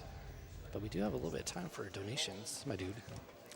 All right, we have a $50 donation from Mike234 who says, figured I'd donate during my favorite Resident Evil game. Great run. And we have a $50 donation as well from Odd Has One Eye who says, love seeing JTB destroying one of my favorite Resident Evil games. Good luck on the last of the run and kill those animals. We also have a $25 donation from Clay243. Says, first time attending GDQ after watching for many years. Love the games, love the cause, and love the people I've met so far. Shout out to Berger for picking me up from the airport and joining me for the event. So yeah, we just got our final inventory change right there. We sold our TMP. We picked up the Killer 7, which is the strongest Magnum weapon as far as base firepower goes. So we're going to be using that throughout this fight. And here we go, Krauser 2.0 over there. This fight is divided up into multiple sections. You have to do a certain amount of damage to him at each section to progress further and further. So, but he's pretty weak to this knife that we got from him. So we're going to use that against him.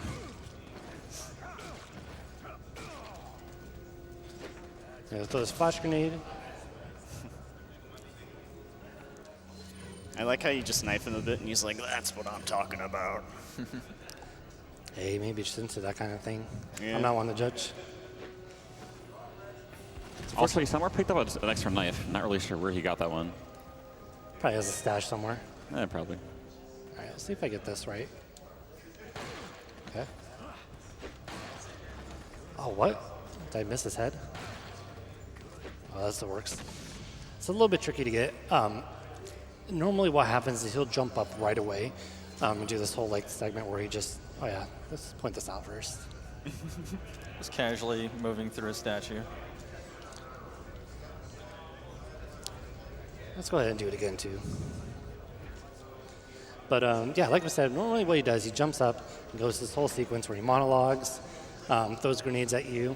But if you're able to shoot him and like within a second of that starting and then back up enough, he'll actually just try to charge you. So nice little time save there. These little robots. Where did they come from? I guess I'll respond. Huh. Umbrella.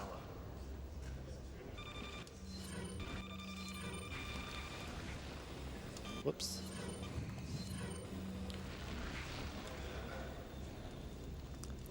All right, then we move on to the final segment of this fight and really get to show just how strong this knife is against Krauser, if I pull it off. Put your shirt on back.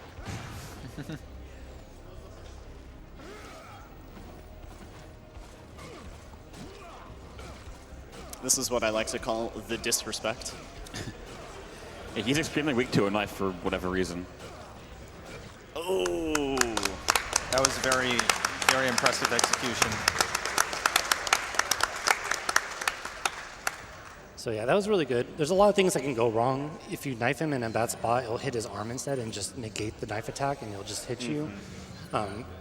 You can just, there's a lot of weird movement that can happen, so. And sometimes he doesn't always give you the attack that you want. Sometimes he'll actually kick you and you'll have to dodge off of the ground, get up. But here we are, on to 5-4. So if there was ever a worse chapter in this game, it's this one. This is a, you think after an hour and a half, maybe the game's a little bit easier. You can just go ahead and run to the end. You got a nice PV lineup. And then they throw this chapter at you. You're running through this entire military zones. You have like 3 miniguns being shot at you. You have axes. You have arrows. Crossbows. Anything you can think of. But this is the chapter where everything can just go wrong. The number of hits you can take, just different enemy patterns. And what's this turret guy's name? JJ? JJ. With the red beret. J.J. Abrams. It's a side job. It's going pretty good so far. We have a lot of safeties, like throwing that grenade there to knock these guys down. But here we're on to the second part. And now we got 3 miniguns being shot at us if one wasn't enough. So what we're going to do is run up here. We're not going to go too fast because we don't want this guy in the minigun to shoot us. We're going to run up to this guy, get him to attack me. Dodge all these bullets. Throw this incendiary at that guy, which will take him out. Okay, he's right behind me for some reason. Now, Mike is the character in the helicopter who's trying to give you backup. He's doing his best job, but it's not always that great. He's trying his best, but it's not always that great. We'll see if he'll actually help JTB out here. So if he starts yelling at us as soon as we go up this ladder. Oh, there we go. Good, hey, Mike. Buddy. Tell us to get out of the way. Mike GL. So Mike can shoot one of these 2 sides of the room, and if he shoots this one, then it helps us quite a bit. Very beneficial. You can just jump. Oh, what was that stun from? Yeah, I don't know what happened there. You can just jump down here instead of having to go back to the ladder, take a left, and you're out. So that's the first part of 5-4. That went really well. That went actually. really, really well, Yeah, thanks a honestly. lot, Mike. Thank you, Mike. God bless Mike. Oh, Like, wait. oh. Wait, what happened? What happened during that cutscene? There's a bunch of there's some smoke. What's happening over here? Oh, Mike. Mike. Oh, no. No. You Yeah. died. He wasn't a real police dude. Do I have time for one quick donation? Yeah, Oh go yeah, for you it. have a couple actually. We have $10 from Alex172 who says this donation is dedicated to the true MVP of Resident Evil 4, Mike the helicopter pilot. Here's to you, Mike. Here's to you, Mike.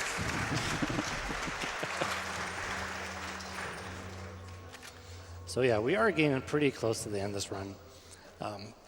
We have just one kind of problem area to go through, but from there on out, it's pretty easy. So I have to ask right now, did we already hit the jet ski glitch?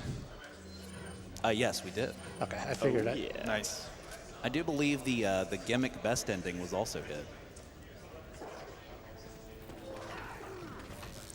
So what we have to do here, we have to go run to this door, activate it real quick, triggers a bunch of enemies. I'm gonna shoot this one guy, get his card key. Oh, we're not gonna get hit here maybe? Oh, boy. Oh boy, oh boy. All right, we're good. Just We're in good for time. now. Oh. Nice. This is when we talk about this chapter being really dumb. This chapter's a little bit dumb. I'm gonna get hit right here. Yep. Couldn't do anything about that either. So if you're wondering how runs can die in the very last level of the game, I think you can see. Yeah, or just lose enough time that it doesn't even matter. Oh, I'm gonna get hit here because there's 2 guys here for some reason.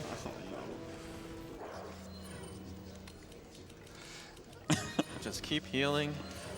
That's all it is. Oh my God, where'd that guy come from? If you play this game on like the GameCube or the PS2, your system loves this level. All right, we got 2 down, then we got this little area. How many archers? Oh, Oh, no archers. wow. Usually there's like 4 archers right here just ready to... I'm surprised there's no frame drop with this part. RE4 giveth, RE4 taketh away. So yeah, now we got Ashley back. And we can proceed into the final chapter of this game. There's one more really hard boss. And we skip the cutscene where there's this convenience Plagas relay. Okay. No, she's with her. Don't worry. With him. She's good. She's learned her lesson. But yeah, now we're on the final chapter of the game. We have one boss between us and the end. If I can, let's do that. But this boss is a total pushover. This is a, what's his name before I mess it up again? Sadler. This is Sadler. 2 magnum shots to do enough damage to him. Rocket to his eye. That's going to activate Ada, which threw a rocket over there. And then we all know how Resident Evil games like to go out.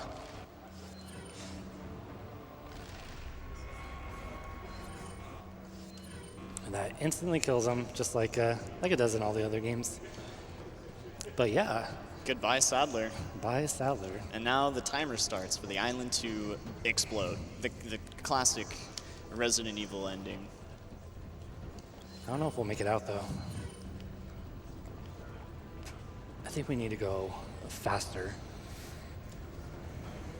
What are you proposing, JTB? I'm proposing that, there's this jet ski right here.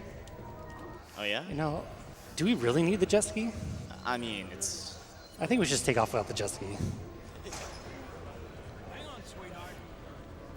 Bye, Felicia. Bye, Felicia.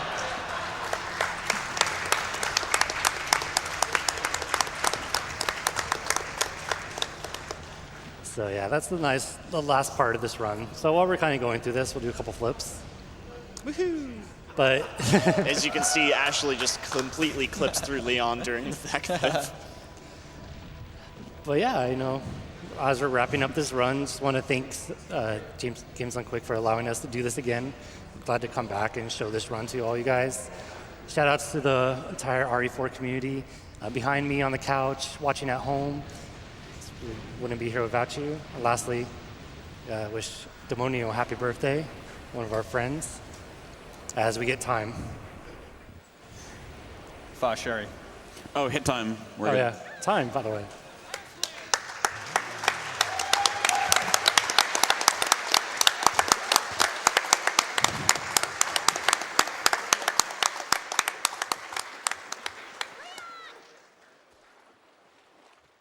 So yeah, that was Resident Evil 4 New Game Professional. Hope you all, let's go home. Great idea. Hope you all enjoy the run and enjoy the rest of the Games Done Quick. I still have to get you home. So,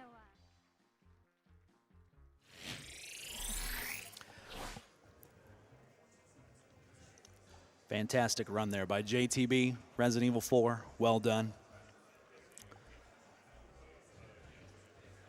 Coming up next, we have an interview, the NES block, with Feasel, Aqua's Error 72, and Smartball. We're going to go to a quick break, and we'll be right back.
All right, and welcome back to Summer Games Done Quick 2018.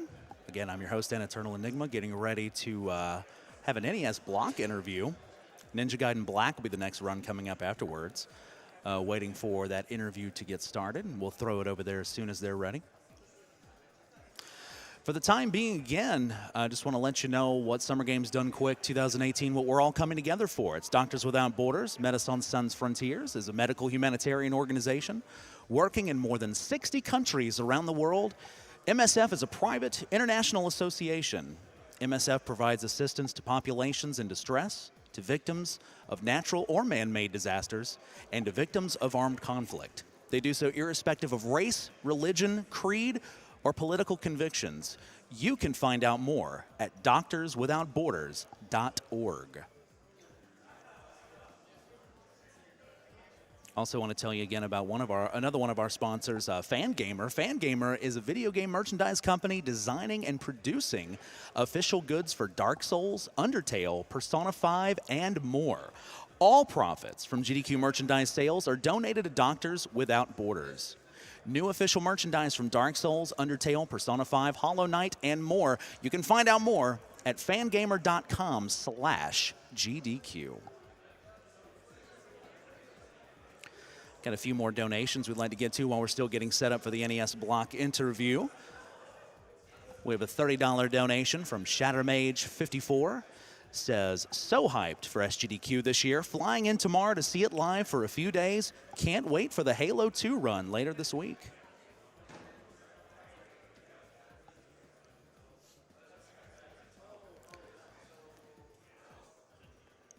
We've got a $1,000 donation. Absolutely. Clap for that one. From Stuhlen, hope I'm saying that name correctly, says, just moved into a new house and SGDQ is the perfect end to a long moving day. Thank you for your $1,000 donation.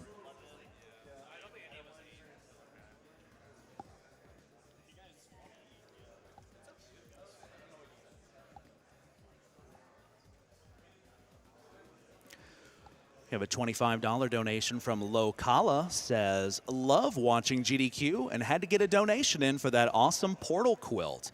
I just got my first Super Metroid 100% run under 2 hours yesterday, so naturally, this goes to killing the animals.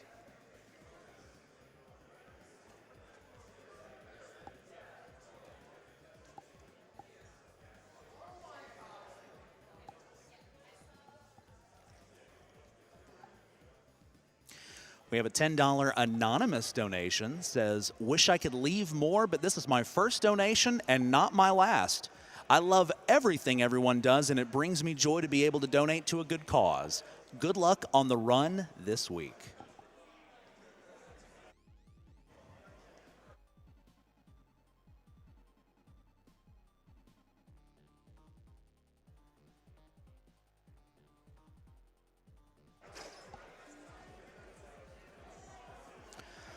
Summer Games Done Quick 2018 is also sponsored by Humble Bundle. Humble Bundle sells games, ebooks, and other digital content through Pay What You Want bundle promotions, the Humble Store, and the Humble Monthly Curated Subscription Service.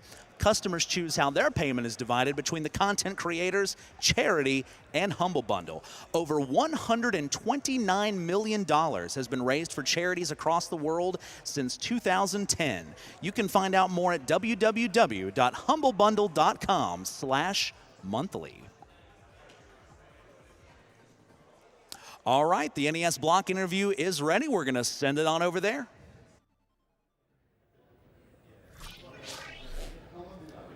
Hey everybody, I'm Fiesel, and I'm here with 3 of the runners from the NES block, which is going to be coming up later tonight after Ninja Gaiden Black. We've got Aquas, who's going to be running Gimmick and Ninja Gaiden, and we've got Error, who's going to be running Ghosts and Goblins, and we've got Smartball, who's going to be running Kid Cool. Hello guys, thanks for joining me. Hello. Thank you. My first question is for Aquas. You've run Gimmick a number of times in this marathon. How many times so far? This is going to be the 4th time I've ran Gimmick in a GDQ. So that's a lot of dedication for this game, to keep coming back to it and playing it year after year and still finding new stuff to do with it. I mean, do you find that the game has evolved a lot and changed in the years since you started running it? It hasn't had a lot of evolving in terms of the strats that are in the game. However, it's the individual player mastery, which is what keeps me playing the game and a lot of the players, because the movement tech is so insane in the game. Yeah, people often cite Gimmick as being one of the most high movement tech games for the NES, and I mean, I assume you would agree with that, right? It's a lot of fun, yeah, for that reason. It seems really challenging, though. I mean, I see you reset all the time when you're doing attempts. Are you kind of worried that you're going to end up in a bad position in this live run? You don't have any reset opportunities? There are some backup strats for the very beginning. At the very beginning of the run, you can make a mistake and you can mess up the points, and the points are integral. It's the point route throughout the game that determines your item drops. However, since I'm so experienced in the game, I can work with any type of points and hopefully get the items I need and the point route going again. Been playing it for like 2.5 years now. So. All right, yeah. Anything go wrong, you probably are already anticipating and expecting. So you're also going to be running, speaking of unforgiving games, Ninja Gaiden, the original NES Ninja Gaiden. This is a game with a reputation for being just, impermeable here. So how long have you been running this game, first of all?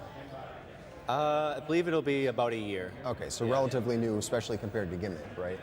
Yeah, it's a newer one for me. What would you say attracted you to the game? Why pick that game up?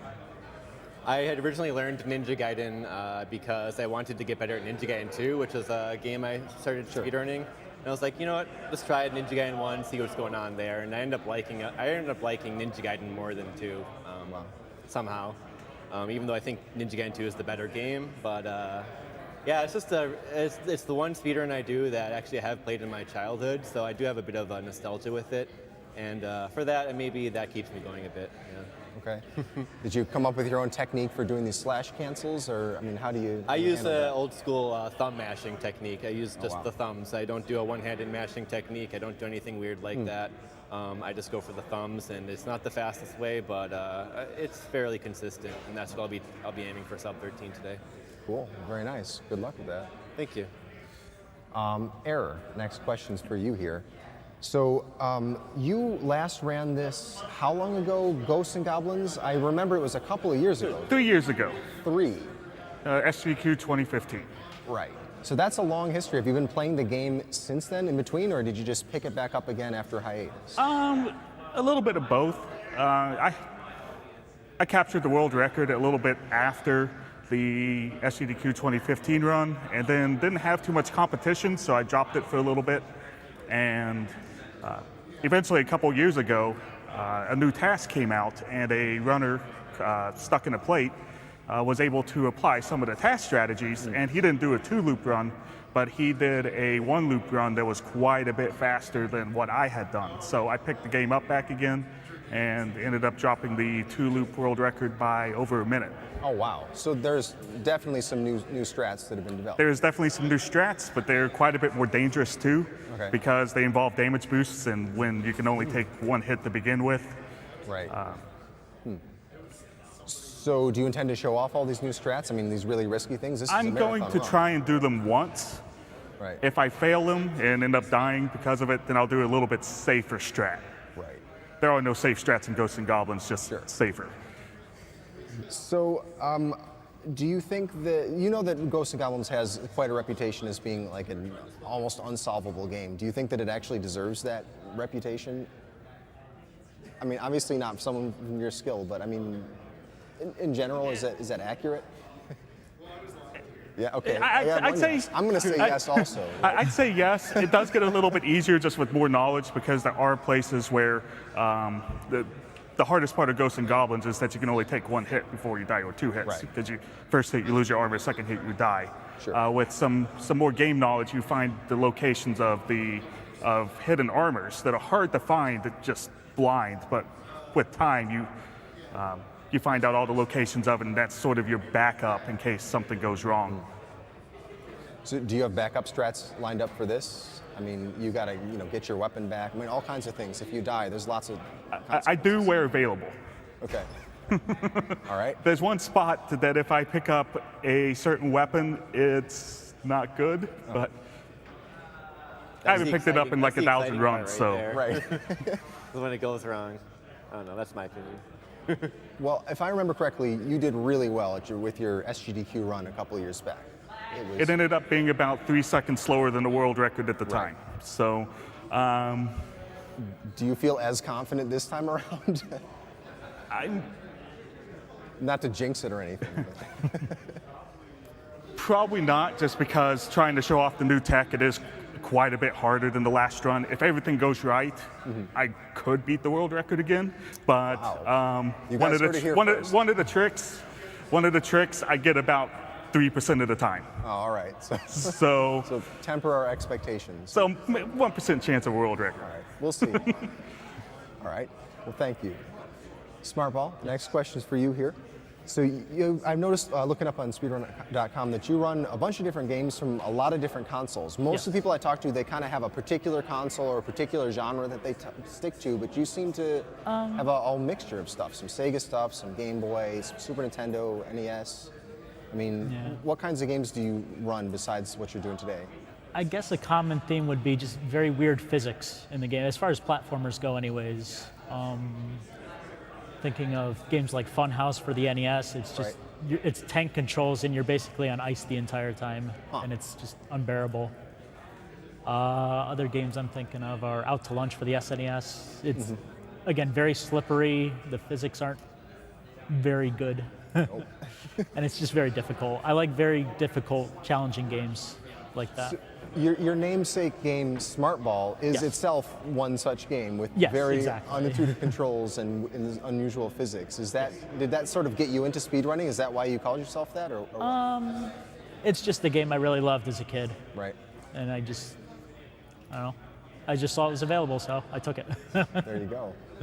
So, Kid Cool in particular, a lot of people might not know this game. I don't see that it has a lot of runners to it, although the people who have run it are, notorious for the games that they choose. Author Blues and Brsentia being the other two people you share the leaderboard with there. But how does Kid Cool compare to these other games? And I mean, how would you describe it in general as a speedrun? It's very stressful. It's stressful. Okay. It's very inconsistent and just very fast-paced. It's very hard to control. I don't know. You're moving 1,000 miles an hour, and you have to have everything memorized, or else you're gonna mess up, and you're still gonna mess up. But I've done I've done 3 deathless runs so far of Kid Cool. Wow. And I think I'm the only one who's done one. So. So do you have any? I guess, how should I put this? Do you have any backup strats in case things go wrong? I mean, it sounds like this is a game you're not too sure is going to go perfectly. But I doubt it'll go perfectly. Okay.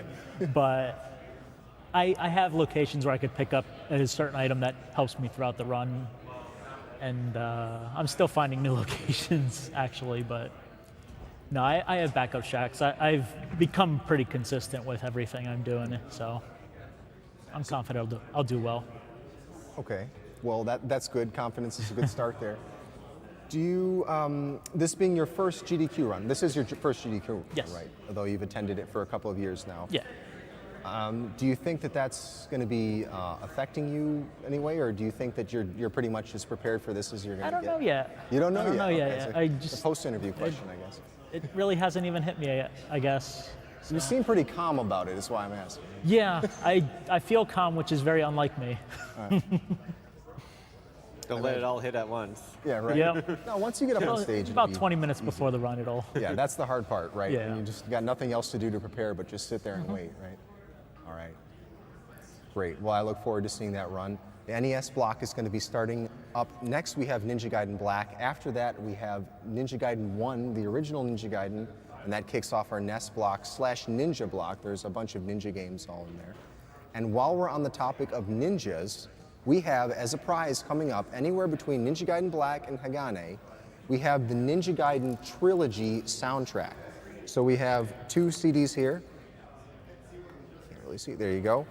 And we have a vinyl record collection of Ninja Gaiden songs right here. Look at this. I didn't even know that they made video game soundtracks on vinyl, but here you go. There it is. And that is a $15 or more donation anytime between Ninja Gaiden Black and Hagane. And I see that they're about ready for the next run coming up here, so I'm going to throw it over to the front. Enjoy Ninja Gaiden Black, and enjoy the nest block. See everybody.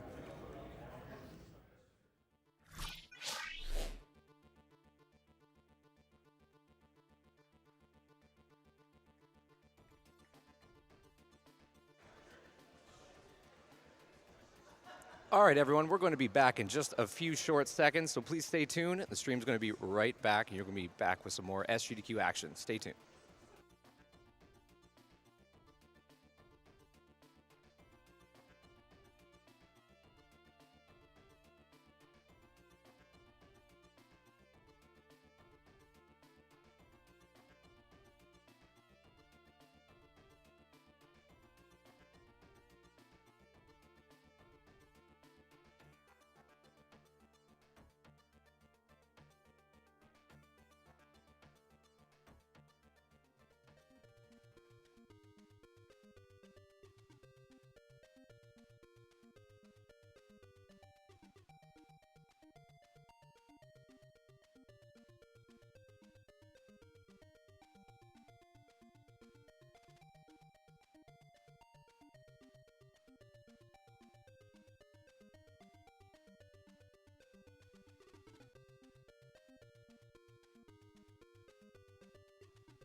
Hello, everyone. Welcome back to SGDQ. We're going to get set up for Ninja Gaiden Black in just a moment, and Canis is going to be running that one. Very excited to catch that run.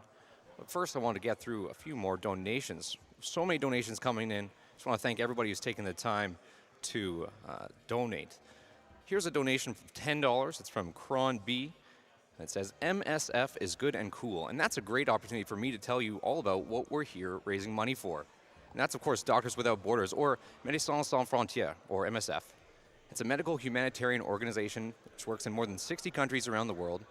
It's a private, international association that provides assistance to populations in distress, to victims of natural or man-made disasters, and to victims of armed conflict. And they do this irrespective of race, religion, creed, or political convictions. You can find out more at doctorswithoutborders.org. That's their website.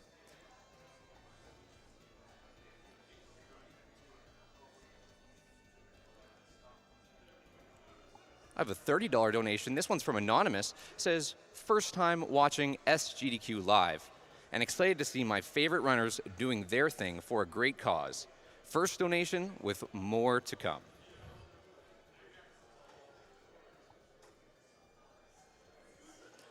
I have a $25 donation from KimVid. He says, thanks for wrecking one of the 3 greatest games of all time.